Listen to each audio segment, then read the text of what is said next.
আজকে আমার জানি না আমি কতটা কি করতে পেরেছি।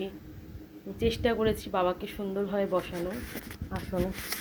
বাবার জন্য একটা আলাদা জায়গা করেছি, জয় বাবা শিবধাম। আমি গেছিলাম গেল সোমবার, তো আমি এখানটাতে বসিয়েছি শিবধামে। কী কী করেছি, ফল, পাঁচ রকম ফল, 5 রকম মিষ্টি সুন্দরভাবে দিয়ে আমি পুজোটি করেছি। আমি জানি না কতটা আমি করতে পেরেছি, আমার কোনো ভুল ত্রুটি হলে ক্ষমা করুক ঠাকুর আমাকে। মানে আমি কোনোদিনও এইভাবে আমার ভীষণ মন চেয়েছে, আমি গেছি, আর মন থেকে আমি যতটুকু পেরেছি আমি করেছি, সবটাই বাবার ইচ্ছে।